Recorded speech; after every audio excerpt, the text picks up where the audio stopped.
Aujourd'hui, je réponds à vos questions et on va voir notamment quelle est ma nutrition sur l'ensemble de ma journée, comment je fais pour avoir suffisamment de protéines sans utiliser de protéines en poudre. On verra aussi quel va être l'impact d'une absence de collation après tes entraînements ou encore comment faire pour développer ta connexion muscle-esprit.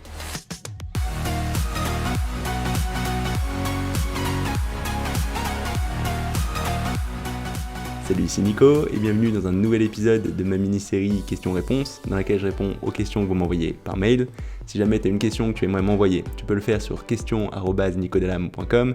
Tu auras au moins une réponse par mail et si je trouve que c'est une question qui peut intéresser tout le monde et que j'ai pas encore traitée, tu la retrouveras peut-être dans une de ces vidéos. Alors sans plus attendre, on se lance dans les questions d'aujourd'hui. La première question, elle me vient de Mickaël qui me dit que je préconise 2 grammes de protéines par kilogramme de poids du corps par jour, ce qui est vrai, et qui me demande comment moi personnellement je fais pour avoir ces protéines, sachant que je consomme pas de protéines en poudre, ce qui est vrai aussi. Alors c'est une très bonne question, parce que c'est pas forcément évident d'avoir suffisamment de protéines quand on se lance dans la musculation, alors que c'est un point vraiment important pour réussir à bien progresser. À la rigueur que t'aies pas exactement la bonne quantité de lipides ou la bonne quantité de glucides, ça va pas poser trop de problèmes à partir du moment où tu as suffisamment de ces protéines. Alors comment faire si tu prends pas de suppléments comme moi, si tu prends pas de protéines en poudre? Et concrètement, moi ma technique ça va être d'essayer d'avoir au moins une portion de protéines à chacun de mes repas. Et ma journée type elle est pas tout à fait ordinaire, parce qu'en général je vais commencer avec un petit déj où je vais manger du poulet et de la salade, donc je vais mettre pas mal d'huile d'olive, je vais mettre aussi des amandes, des noix, ce genre de choses dedans. J'aime bien faire un gros repas dès le matin, et de ce que montre la science, essayer d'avoir beaucoup de protéines, beaucoup de lipides dès le matin, d'un point de vue construction de muscles, mais aussi réussir à rester sec et à pas trop stocker, c'est plutôt positif. Donc j'essaie d'avoir pas mal de protéines dès le matin. En général, je vais avoir au moins 200 g de volaille, l'équivalent de 50 g d'amandes. Parfois, ça va être 2 œufs ou du fromage blanc ou encore du fromage. En tout cas, mon premier gros repas, il va être riche en protéines, riche en lipides et pauvre en glucides. Je préfère garder mes glucides pour autour de mon entraînement. C'est le moment où ton corps sera le plus à même de l'absorber. Ensuite, je vais avoir mon repas du midi, où là, cette fois, je vais avoir une portion de protéines, mais avec une portion de glucides. Si possible, des glucides de qualité, donc ça peut être du quinoa, ça peut être des haricots rouges, des haricots noirs, des flageolets, ce genre de choses. Des choses qui vont être digérées lentement, qui vont apporter de l'énergie plus sur long terme que des choses trop sucrées. Même le classique riz blanc, par exemple, il est digéré relativement vite, donc mieux vaut le couper aussi avec des légumes, si possible des légumes verts, pour ralentir sa digestion. Moi je préfère tout ce qui est légumineuse, donc ça peut être aussi des lentilles, des choses qui vont être digérées plus lentement, qui vont apporter de l'énergie sur le long terme, mais aussi en général qui sont plus riches en micronutriments, en minéraux, en vitamines, donc c'est tout positif. Avec ça je vais aussi avoir une portion de protéines. La majorité du temps ce sera des poissons, donc souvent ça peut être des sardines, une boîte de sardines complète, du saumon, l'équivalent de 150-200 g, et de façon plus occasionnelle, l'équivalent en viande rouge, donc 150-200 g de viande rouge. Et pour la gourmandise, j'aime bien rajouter un petit carré de chocolat. En général, ça va être du Lindt 90%, parce que ce chocolat, ça apporte plein de bons minéraux, c'est plutôt une source de bonne graisse, et en plus, c'est un indice glycémique bas. Donc c'est plutôt une bonne surprise, c'est bon pour la santé, et ça risque pas, a priori, de te faire grossir. Ensuite, 1h30 à 2h après, je vais avoir ma séance d'entraînement. Et le soir, quand je vais rentrer, je vais avoir une collation. Là, ce sera en général des haricots verts mélangés avec des sardines. C'est particulier, mais j'aime bien ça me cale bien et ça me permet d'avoir suffisamment de protéines sur l'ensemble de ma journée. Ensuite, le soir, vers 20h30, parfois 21h, je vais avoir une grande salade où là encore, je vais mettre un poisson. En général, ça va être une boîte de thon que je vais vider complètement, donc 140 g. Je vais rajouter 2 œufs, après un petit peu des noix, des amandes, en fait, de sorte à compléter mes macros pour avoir tout ce qu'il faut sur l'ensemble de ma journée. Alors comme tu l'auras remarqué, ça fait pas mal de protéines, ça fait pas mal de lipides et ça fait relativement peu de glucides. Et de ce que j'ai observé, c'est quelque chose qui marche pour beaucoup de gens. Avoir ces protéines très élevées, ces lipides assez élevés et peu de glucides, c'est une bonne façon de réussir à construire pas mal de muscles en réussissant à limiter la prise de gras. Et je sais que moi, personnellement, je fonctionne très bien comme ça. Je peux rester avec très peu de glucides et avoir de bonnes performances à la salle de sport à partir du moment où mes protéines sont suffisamment élevées et où j'ai assez de lipides. Donc voilà, c'est en gros ce que je mange sur la majorité de mes journées. Ça peut varier un peu, mais ça te permettra de te faire une idée de comment gérer tes repas pour avoir suffisamment de protéines. Après, c'est pas quelque chose de prescriptif, c'est quelque chose qui fonctionne pour moi, ça veut pas dire que c'est ce qui fonctionnera pour toi. Donc une première chose que tu peux faire, c'est déjà avoir un apport de protéines sur chacun de tes repas. Pour la plupart des personnes, c'est quelque chose de très positif. Ensuite, essayer de limiter des glucides, parce que de ce que j'ai observé, beaucoup de pratiquants ont trop de glucides et ça leur fait prendre plus de gras que de muscles. Et de façon générale, essayer aussi d'être sûr d'avoir suffisamment de bons lipides, type huile d'olive, même du fromage, faut pas en avoir peur. Ce genre de choses qui sont très importantes d'un point de vue hormonal et qui te permettront d'avoir un apport de calories qui est en général pas trop tendance à te faire grossir, parce que contrairement aux glucides, ces lipides, ils n'entraînent pas une grosse réponse au niveau de l'insuline. Donc si tu veux vraiment progresser, ça va passer sur le long terme, et la seule façon d'avoir une diète que tu vas suivre sur le long terme, c'est de modifier ta diète que tu as aujourd'hui pour mettre en place ces nouvelles habitudes, et tu peux commencer dès aujourd'hui avec ces premières petites règles, avec un apport de protéines à chaque repas, et en faisant attention à limiter tes glucides et à favoriser un peu plus les lipides.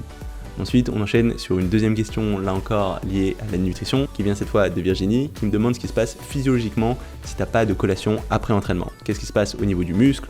Qu'est-ce qui se passe au niveau des réserves d'énergie de ces muscles, du glycogène? Est-ce que ça pose pas problème? Alors en fait, la première chose qu'il faut comprendre, c'est que cette réserve d'énergie au niveau du muscle, elle va pas se refaire juste après tes séances. En fait, pendant ta séance, tu vas taper dans ces réserves, mais ce processus de récupération de ce glycogène, il va se passer plus sur le long terme, à l'échelle de 24 heures, voire de 48 heures d'après ce que dit la science, plutôt que juste après tes séances. Ça veut dire qu'à partir du moment où tu as suffisamment de glucides sur l'ensemble de ta journée, tu n'as pas particulièrement besoin de te prendre la tête sur quand est-ce que tu manges tes glucides, tu auras toujours ces réserves de glycogène qui auront le temps de se refaire avant tes prochaines séances. Alors du coup, pourquoi on entend souvent des personnes qui vont dire que c'est important de manger juste après tes entraînements? Et ben en fait, il y a plusieurs aspects à ça. Déjà, la première chose, c'est qu'il y a pas mal de superstitions autour de ce thème et qu'il y a beaucoup de gens qui sont pas éduqués là-dessus et qui vont répéter ce qu'ils ont trouvé généralement sur internet, ce qui est en général pas forcément positif, parce qu'il y a plein de gens qui vont essayer de vendre leurs produits, leurs suppléments, leurs protéines en poudre, et qui du coup vont s'appuyer sur ces croyances pour justifier l'utilisation de leurs produits. Après, il y a d'autres points qui pour le coup sont plus fondés dans la science. La première chose, c'est qu'avec les contractions musculaires de ton entraînement, ton corps il va avoir tendance à produire une petite protéine qui s'appelle le GLUT4. Et ce que va faire ce GLUT4, en fait, c'est amener le sucre qui est dans ton sang, le glucose, donc ce qui va être dérivé de la digestion de tes glucides, vers les muscles, vers ces réserves en glycogène. Ça veut dire que concrètement, le sucre qui sera dans ton sang pendant et juste après ton entraînement, il aura tendance à être utilisé pour refaire le plein de ces réserves de glycogène plus rapidement. Donc ça implique deux choses. Tout d'abord que cette récupération en glycogène, elle va se faire un peu plus rapidement, ce qui peut être intéressant si tu fais 2 entraînements par jour, parce que comme je te l'ai dit, normalement ça se fait à l'échelle de 24 heures, 48 heures, ce qui pose pas de problème si tu travailles un muscle avec au moins un jour de repos entre 2 séances, mais dans le cas où tu vas entraîner un même muscle 2 fois dans la même journée, ce qui se fait dans certains programmes très avancés, tu peux avoir intérêt à avoir des glucides juste après cet entraînement. Et ensuite, le deuxième point, c'est que les glucides que tu vas manger juste après tes séances, ils n'auront pas tendance à être stockés, ils auront plus tendance à t'aider à refaire ce plein en glycogène. Donc d'un point de vue sèche, il vaut mieux avoir tes glucides pas trop loin de ton entraînement, a priori tu auras moins tendance à les stocker, même si le principal facteur, ça reste la quantité de glucides totale que tu vas avoir sur l'ensemble de ta journée. Donc est-ce que c'est problématique de ne pas avoir de collation après tes entraînements? Non, mais si tu es quelqu'un qui s'entraîne 2 fois par jour avec des entraînements très intenses, ça peut être positif d'avoir cet apport de glucides pas trop loin après, ou encore si jamais tu veux vraiment mettre l'accent sur ta sèche. Mais c'est pas quelque chose qui va avoir un impact énorme, et de façon générale, je te conseille de pas trop te concentrer là-dessus. Je pense que c'est pas ces choses-là qui feront le plus de différence. Ensuite, on arrive à une troisième question qui vient cette fois de Yeko, qui a 15 ans, et qui a en fait 3 questions. Sa première question, elle concerne ce qu'on appelle la connexion muscle-esprit, la contraction volontaire, et il me demande comment faire pour la développer, puisqu'on en parle souvent, mais concrètement, comment s'y prendre pour réussir à progresser de ce côté-là. Ensuite, dans sa deuxième question, il me demande à partir de quel moment tu peux t'inscrire en salle, et enfin, il me dit qu'il arrive à sentir ses mollets, mais qu'il voit pas de différence, et il me demande quoi faire. Bon, tout d'abord, concernant la contraction volontaire, c'est une très bonne question, parce que ça va pas de soi, c'est pas forcément évident de réussir à la développer. Il suffit pas juste de se dire je vais faire attention à contracter le bon muscle pour réussir à bien progresser. Il va y avoir un certain nombre de facteurs qui vont t'aider à développer ça plus rapidement. La première chose, c'est sur chacun de tes exercices, commencer toujours avec un poids très léger. Parce que si de base, tu n'arrives pas à sentir le muscle que tu essayes de travailler, tu auras du mal à avoir cette connexion, et plus tu mettras lourd, en général, plus tu auras du mal à sentir cet exercice.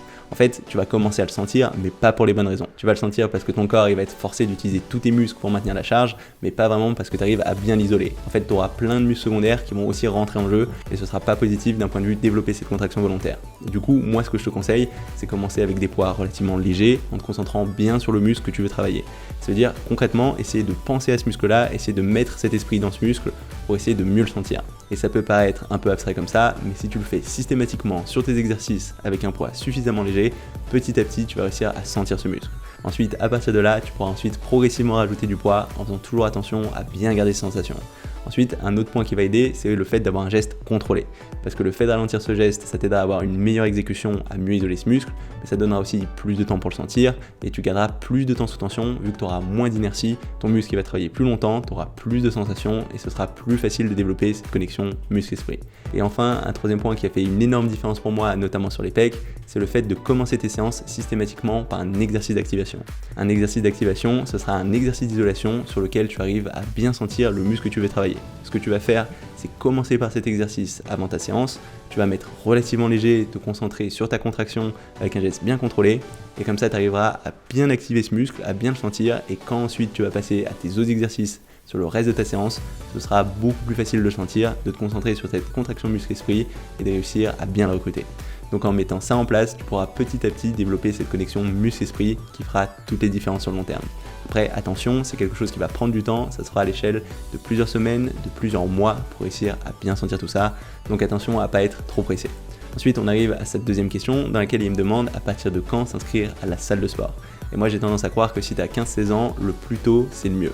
Bon, après, attention, il faut commencer avec des poids relativement légers, des poids qui te conviennent. Il faut faire attention à bien connaître les exercices, à bien les exécuter sans utiliser des charges trop lourdes, sans quoi tu risques de te blesser, ce qui peut être très problématique sur le long terme.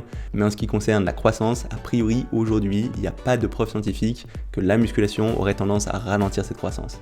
D'ailleurs, il y a des tas d'athlètes de haut niveau qui ont commencé à s'entraîner très jeunes, à l'âge de 10-12 ans, et qui ont réussi à atteindre des tailles tout à fait acceptables. Donc j'ai tendance à pas trop avoir peur de ce côté-là.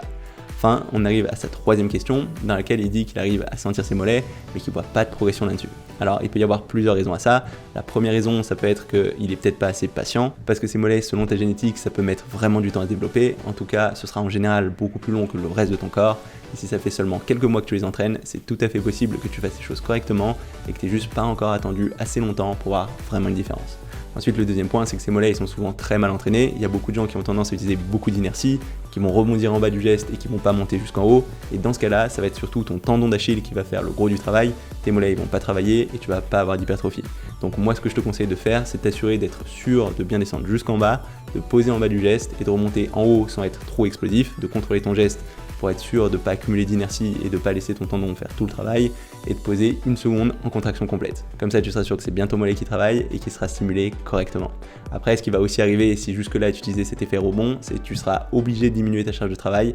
Ça fera un peu mal à l'ego, mais sur le long terme, tu verras beaucoup plus de progression sur ces mollets. Enfin, on arrive à une question d'Emile qui me demande comment faire pour travailler la portion latérale des épaules, la largeur de tes épaules, quand on a des trapèzes très forts. Parce qu'en fait, ce qui se passe, c'est si tu as des trapèzes très forts et que tu essayes de cibler cette portion latérale, par exemple avec des élévations, tu auras tendance à sentir rapidement ces trapèzes dès que tu as un petit peu d'amplitude et ils peuvent vite complètement prendre le pas. Moi, ce que je te conseille de faire, c'est déjà commencer avec des poids suffisamment légers, parce que si tu mets trop lourd, naturellement, tu auras tendance à faire entrer d'autres muscles, surtout tes points forts, donc ces trapèzes, et ensuite se concentrer sur un grand nombre de répétitions avec des répétitions partielles dans un premier temps. Parce que de cette façon, tu vas t'assurer de faire travailler que tes épaules, tu vas pas travailler l'ensemble de l'épaule aussi efficacement que ce que tu pourrais, mais dans un premier temps, tu vas juste te familiariser avec cette contraction, et ensuite, petit à petit, au fur et à mesure que tu arrives à bien sentir ces épaules avec des séries de 15-20 répétitions, tu vas essayer de rajouter de l'amplitude progressivement en essayant toujours de bien te concentrer sur cette sensation et de pas mettre en jeu ces trapèzes. Donc l'idée c'est d'être très progressif là-dessus, de commencer vraiment avec des charges très légères, avec une amplitude limitée et ensuite seulement augmenter petit à petit cette amplitude et quand tu arrives à bien recruter l'ensemble de ton épaule, là de commencer à rajouter du poids progressivement. Donc ça recoupe un petit peu ce qu'on a vu avant. L'idée c'est de d'abord commencer par développer la connexion muscle-esprit avec des poids légers avant d'augmenter petit à petit la charge. Ça va être tout pour ce question-réponse. Si jamais ça t'a plu, n'hésite pas à mettre un petit pouce bleu ou un petit commentaire, en particulier si tu as des ressources ou des expériences en lien avec ce dont on vient de parler. Je pense que ça peut intéresser tout le monde. Si t'es pas encore inscrit à ma chaîne YouTube, n'hésite pas à le faire maintenant pour savoir quand je sortirai de nouvelles vidéos. Tous les lundis à 18h, je sors un épisode de ma mini-série 2 minutes science, dans laquelle je réponds à une question de la musculation en faisant le tour de la science sur le sujet en 2 minutes ou presque. Et le jeudi, je sors un autre épisode de cette mini-série questions-réponses, dans laquelle je réponds aux questions que vous m'envoyez par mail. Donc si tu l'as pas encore fait, n'hésite pas à t'abonner maintenant pour pas rater ça. C'est tout pour aujourd'hui et on se retrouve très rapidement. Salut!